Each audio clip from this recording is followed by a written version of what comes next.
Hi, my name is Amber, and I'm 36 years old. I grew up in a small, close-knit family.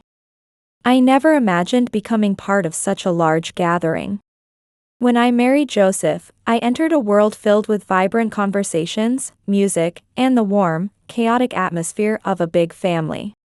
This family gathering was grand, with over 220 people coming together to celebrate, reunite, and share laughter. For me, it was both exciting and overwhelming. As someone used to quieter gatherings, navigating through such a boisterous crowd was uncharted territory. Joseph's family welcomed me warmly, and the evening seemed promising. However, it didn't take long for what should have been a joyous occasion to take an unexpected, unfortunate turn. The reason was my mother-in-law, Joyce, whose harsh words and critical attitude turned the night bitter. Joyce seemed to take a wicked pleasure in attacking me, fixating on her incorrect assumption that I couldn't have children. Her cruel comments cut deep, not just because they were unfounded, but because she didn't know the difficult journey I'd been through. The path to motherhood had been a long and challenging one for me, characterized by medical obstacles, heartache, and much resilience. Instead of offering support or understanding, Joyce chose to assume I couldn't get pregnant and mock that. While talking with others, Joyce approached me with a smirk. "Amber, darling," she began in a condescending tone, "still no baby? You better hurry up, time's ticking. Oh, don't tell me you're infertile. Poor thing, I always hoped Joseph would marry someone good and capable." Her words hit me like a slap. For a moment, I stood frozen, unsure how to respond. My cheeks burned with embarrassment and anger. Without thinking how someone could be so cruel, I managed to steady my voice enough to ask. "I'm sorry, Joyce, could you repeat that? The music's quite loud, and I want to make sure I heard you correctly." But Joyce wasn't finished yet. As if her personal attack wasn't enough, she took things to a whole new level. Before I could process what was happening, she headed to the DJ booth and somehow persuaded the DJ to hand over the microphone. My heart sank. I had no idea what she was going to say, but I knew it wouldn't be good. "May I have everyone's attention?" Joyce's voice boomed through the speakers. The lively conversation immediately ceased, and as hundreds of eyes turned to her, my stomach clenched with fear. "Many of you know my son Joseph's wife, Amber. I wasn't going to say this, but I see it as a lesson for not just her but all of us. After all, we are a big family, aren't we?" Across the room, I could see Joseph pushing through the crowd with an urgent expression. He knew his mother well and was running to stop her. Unfortunately, he was too far away to make it in time. Joyce continued in a voice of false sincerity. "You see, Amber hasn't gotten pregnant, even after 8 years of marriage. Surprising, isn't it? But don't blame her, she's, well, dealing with fertility issues." Her words hung in the air, heavy with judgment and humiliation. I felt every eye in the room on me, their expressions wavering between sympathy and shock. My heart was bursting with a mix of anger and despair. What should have been a night of connection and celebration had turned into a public spectacle at Joyce's hands and my expense. "Mom, stop it." Joseph's voice struggled to be heard over the amplification in his mother's hand, urgent and pleading. Joyce continued undeterred, as if she hadn't heard him. "Joseph, there's no need to get upset. Consider this a growth opportunity. Amber, I know this is hard to hear, but the truth is necessary. You're infertile, and it's affecting all of us. We're not getting any younger, and I've been patient waiting for grandchildren. Maybe it's time to explore options like surrogacy. Or perhaps reconsidering the marriage. Divorce might be a more realistic choice." Oh, she'd said it. I felt my cheeks flush with anger and shock at her words. I could feel every eye in the room on me, and the weight of their stares was almost unbearable. "Amber, I'm serious," Joyce continued, her voice sharp as a knife. "This is an issue that needs to be addressed, and pretending it doesn't exist is selfish and frankly embarrassing. I've made it clear that I want grandchildren." Finally, Joseph reached her side and snatched the microphone from her hand. "That's enough, Mom, you've gone too far." His voice was stern, but the damage was already done. I stood paralyzed, unable to speak. The room felt like it was spinning, and the hundreds of faces staring at me blurred into an overwhelming haze. In that moment, I wanted to disappear, to escape from the suffocating humiliation and shame. The world felt like it was closing in on me, and the mortification was overwhelming. While Joseph's intervention silenced Joyce, the damage was done. Whispers spread throughout the room, and I could see the varied expressions on the faces of those around me. Some showed pity, others contempt, and a few even seemed to take pleasure in others' misfortune. For someone who hated being pitied, this was perhaps the most unbearable emotion of all. I felt powerless, my usual confidence melting away under such public scrutiny.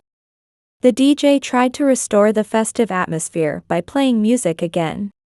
He put on upbeat songs, trying to draw people back to the dance floor.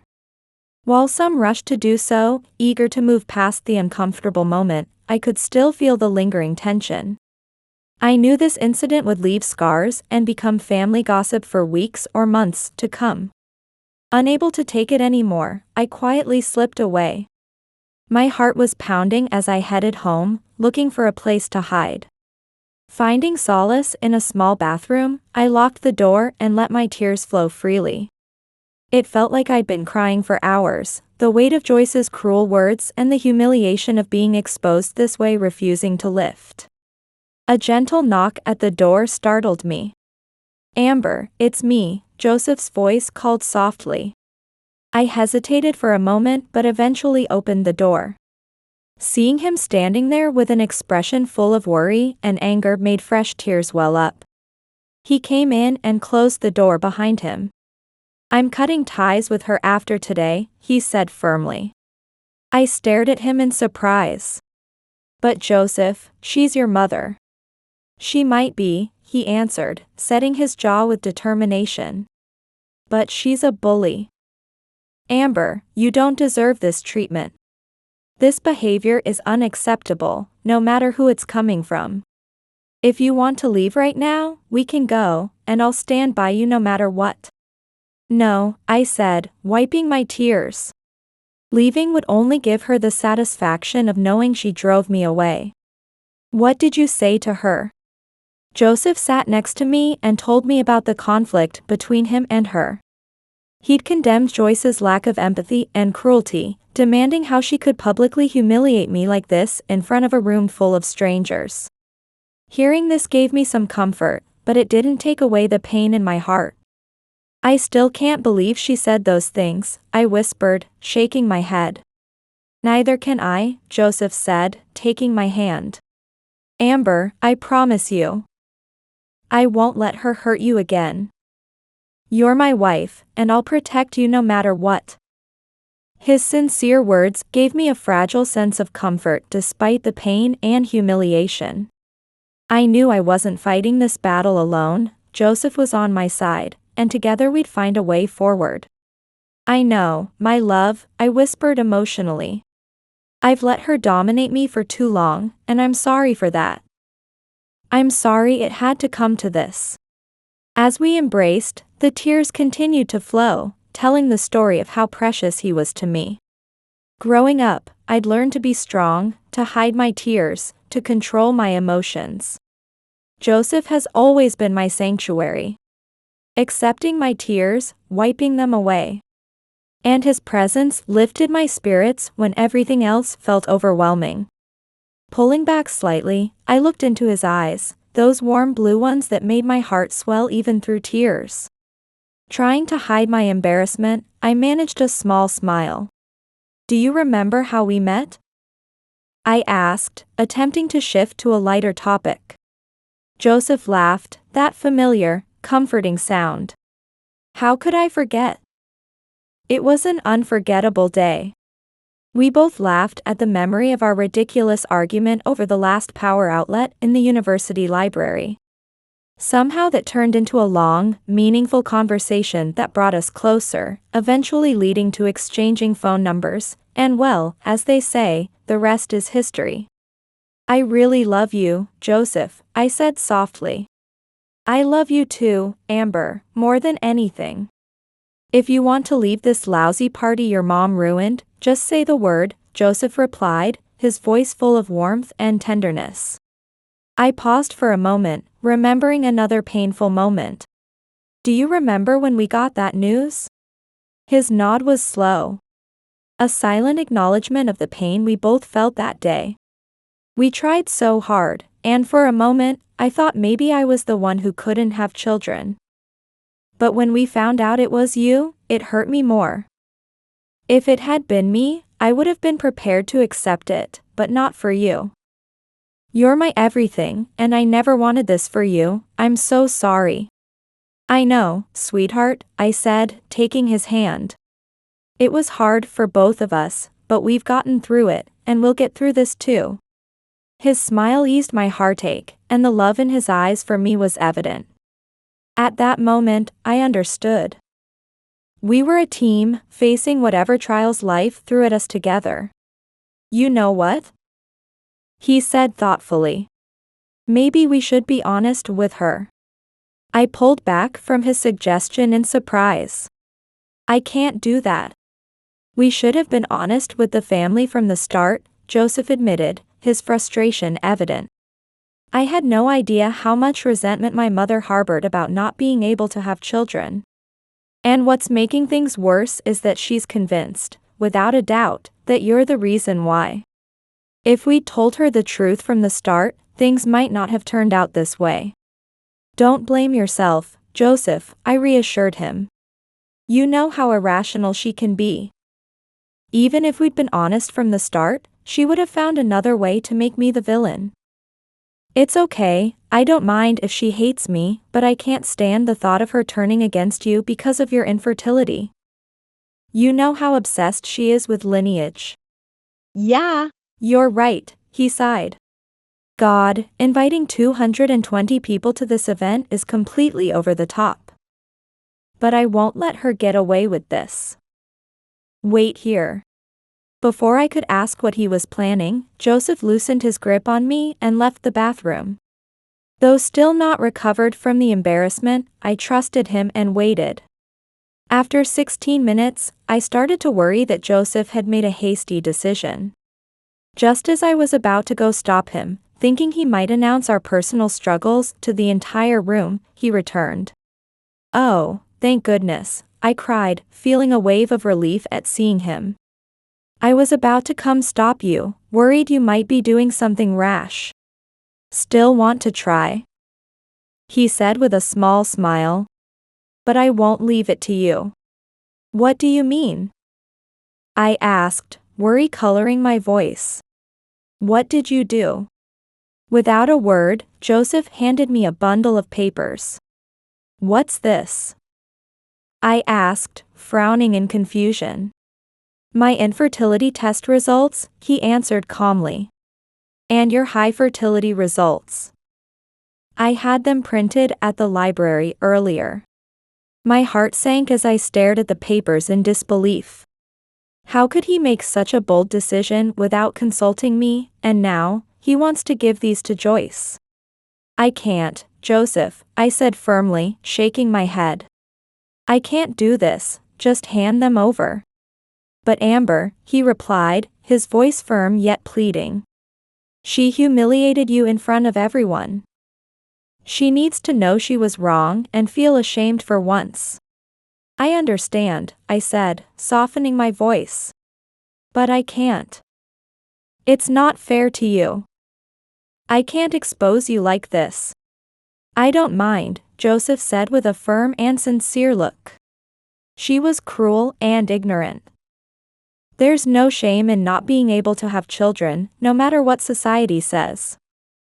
There are ways to build a family, Amber. And I'm ready to explore them. But first, we need to protect ourselves. I stared at him, my heart swelling at his generosity. How could he be so generous and willing to hurt himself for me? His willingness to accept the truth and face it head-on proved the strength of his character and the depth of his love for me. But Joseph, I said hesitantly. It's not just that. She's never respected me, never tried to understand me. And now, she's using my assumed infertility as a weapon against me, like it's something to be ashamed of. Joseph pulled me close with his arm. I know, Amber, he said gently. And that's exactly why we need to do this. We need to show her, and everyone else, that we won't accept this treatment anymore. I looked at him, his determination giving me the strength I needed. Okay, I said, taking a deep breath. Let's do it together. We left our quiet bathroom sanctuary and returned to the party, full of people and noise. The celebration continued, with people laughing, dancing, and chatting as if nothing had happened. They had no idea the night was about to take a dramatic turn. Joseph gave me a reassuring look, and I nodded to show I was ready with quiet determination. He led me back to the DJ booth, the same place where I'd faced humiliation earlier. Taking the microphone, Joseph's voice rang out over the crowd, demanding attention. Everyone, please. I have something important to say. The talking and music stopped, heads turning toward the booming voice. Now all eyes were on Joseph, and I could feel the weight of their collective curiosity. Joseph's voice was calm but firm. Earlier tonight, my wife received unfair and deeply hurtful comments. Now, she has something to say. I ask that you listen with respect.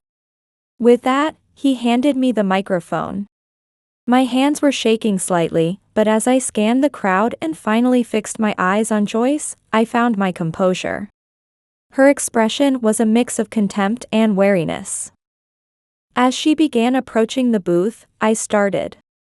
Hello, everyone, I said in a steady voice despite my pounding heart. As you all know, I'm Joseph's wife, and Joyce here is my mother-in-law.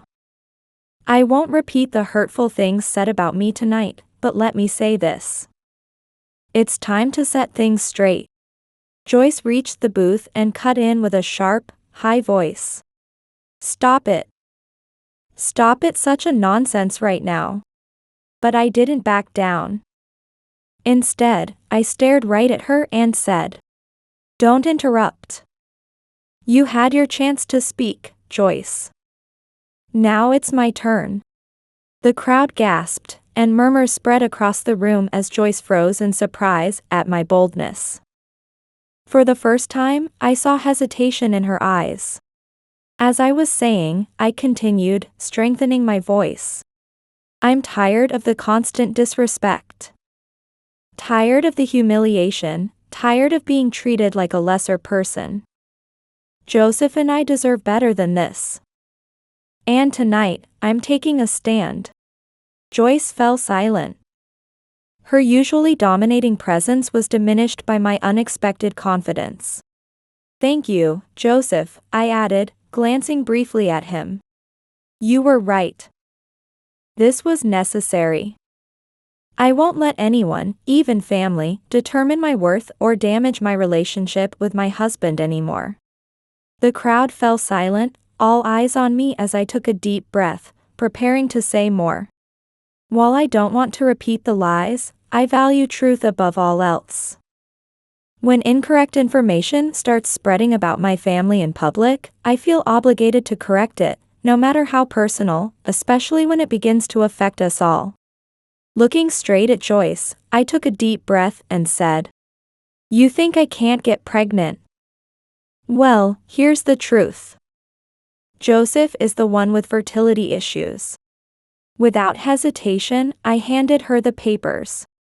The room exploded with gasps and whispers, and I quickly checked Joseph's reaction as Joyce took the papers.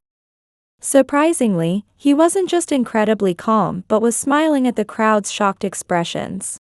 But it was Joyce's reaction that really stole the show. The room fell into deep silence, all eyes glued to her.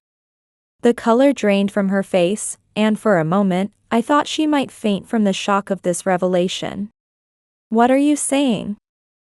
This can't be true," she said in a disbelieving, trembling voice. "Yes, it is," I replied calmly, adding for good measure. "And I have higher fertility." Again, gasps of surprise rippled through the room, the air now electric with the drama unfolding before them. It was like a moment straight out of a movie, where everything changes. Visibly shaken, Joyce turned to Joseph, her face a mask of confusion and anger. I don't know what to say. Why didn't you tell me?" she demanded in an agitated voice. "Maybe because I wasn't ready to face this yet," Joseph explained in a calm but firm voice. "Infertility is a sensitive issue. If the roles were reversed, you wouldn't have wanted such personal matters exposed in front of everyone either. But exposing my wife's private matters to this crowd was wrong. Things needed to be set right." Joyce's face showed regret as she stammered. "I'm sorry, Joseph. The apology should be to Amber, not me," Joseph cut her off firmly.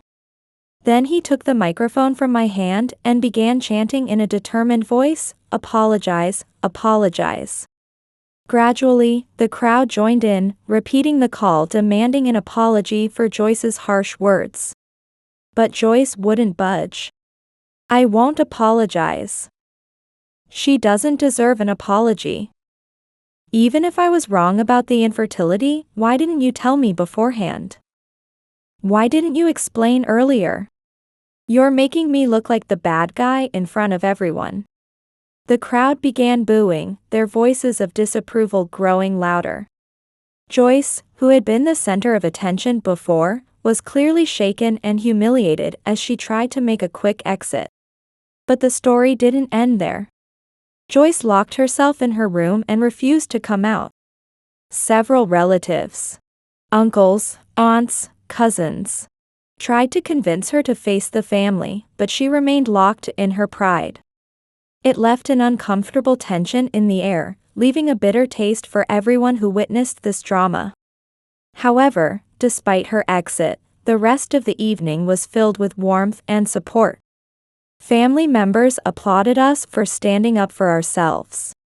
Some understood the gravity of what had happened, while others didn't fully grasp the extent of Joyce's negative attitude. Still, the night ended on a unified note, proving our courage despite the drama.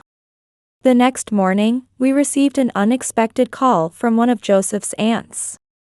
We were informed that the family had decided to exclude Joyce from future family gatherings until she apologized for her behavior. It was also suggested that we keep our distance from her until she took responsibility for her actions. I completely agreed. I had no desire to endure her harsh comments ever again. The family's decision didn't surprise me. It was clear that we had backed Joyce into this situation when she refused to acknowledge her mistakes. Joseph and I knew we had to move forward. We couldn't continue to allow Joyce's toxic behavior. Our mental health and future as a family had to come first. Without regret or doubt, we decided to distance ourselves from her. We sent her an email expressing our feelings. Joseph left a voice message, saying that while he wanted her to be part of our new life, we couldn't take it anymore. As expected, there was no response. Since that day, we haven't had any contact with her. It was clear that for her, pride was more important than a relationship with future grandchildren. And we said goodbye to this toxic relationship. We weren't going to let this negative energy back into our lives. In fact, we were doing better without her. Still, a part of my heart carried ongoing sadness. Especially when I thought about Joseph. After all, Joyce is his mother. Once, I had imagined we might find a way to build bonds over time. I even thought we might someday share the joy of having grandchildren. But now, such a future seems impossible. I don't know how Joyce is living now, nor do I care. I just know that I'll never forget that day. And I'll never again let anyone, even family, damage my self-esteem.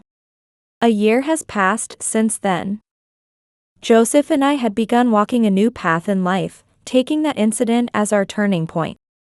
We decided to take the plunge and move to a new city. Joseph got a job opportunity, and I decided to pursue my interest in becoming a fertility counselor.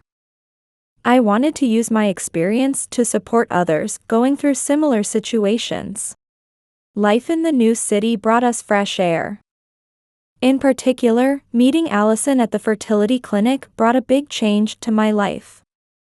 She was a senior counselor who had also experienced dealing with her partner's infertility.